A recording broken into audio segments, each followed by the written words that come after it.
भारत में corona virus के बढ़ते मामलों और नए स्ट्रेन के बीच एक बड़ी खुशखबरी ये है कि यहां दो वैक्सीन को एक साथ मंजूरी मिली है।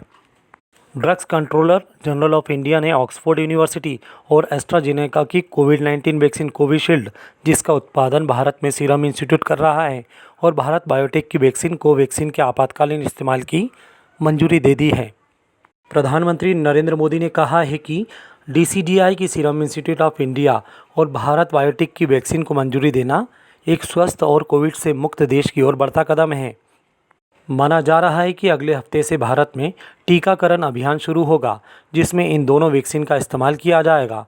आइए जानते हैं इन दोनों वैक्सीन के बारे में कुछ खास बातें। कितनी प्रभावी है दोनों वैक्सीन? कोविशील्ड क्लिनिकल ट्रायल के शुरुआती नतीजों में 90% तक असरदार पाई गई है, जबकि drugs controller general of India ने कहा है कि कोवैक्सीन को 70.42% प्रभावी पाया गया है।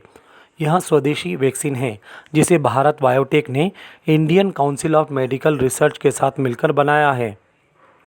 कब से मिलने लगेगी वैक्सीन?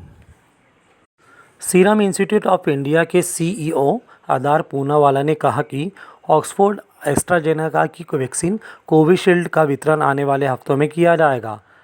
डीसीजीआई द्वारा कोविशील्ड को आपातकालीन उपयोग के लिए मंजूरी देने के तुरंत बाद उन्होंने यह टिप्पणी की। हालांकि कोवैक्सीन के वितरण को लेकर अभी कोई आधिकारिक जानकारी नहीं आई है।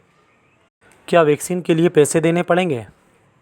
केंद्रीय स्वास्थ्य मंत्री डॉक्टर हर्षवर्धन ने कहा है कि टीकाकरण अभियान के पहले चरण में देश के 3 करोड़ हेल्थ वर्कर्स और फ्रंटलाइन वर्कर्स को मुफ्त में वैक्सीन दी जाएगी और बाकी 27 करोड़ वरीयता वाले लोगों को जुलाई तक वैक्सीन दिए जाने को लेकर फैसला किया जा रहा है।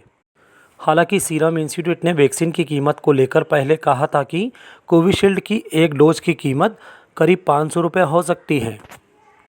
क्या वैक्सीन के साइड इफ़ेक्ट भी होंगे? डीसीजीआई के निदेशक वीजी सोमानी का कहना है कि जिन वैक्सीन को मंजूरी दी गई है वो 110% सुरक्षित है, लेकिन हल्का बुखार, दर्द और एलर्जी होना किसी भी वैक्सीन के साइड इफ़ेक्ट हो सकते हैं। वहीं राम मनोहर लोहिया अस्पताल के डॉक्टर AK वार्ष्णेय कहते हैं कि कोविशील्ड के परीक्षण के दौरान तो किसी भी प्रकार के एलर्जिक रिएक्शन की बात सामने नहीं आई है, लेकिन अगर आपको किसी भी चीज़ से एलर्जी है तो वैक्सीन लगवाने से पहले डॉक्टर को बता दें। वैक्सीन लेने के बाद कितने दिन तक शरीर में रहती है एंटीबॉडी? विशेषज्ञों का कहना है कि वैक्सीन लेने के बाद कितने दिनों तक शरीर में एंटीबॉडी रहती है, यह अभी स्पष्ट रूप से बता पाना मुश्किल है। हालांकि भारत बायोटेक ने दावा किया है कि कोवैक्सीन की वजह से शरीर में बनी एंटीबॉडी 6 से 12 महीने तक कायम रहती है।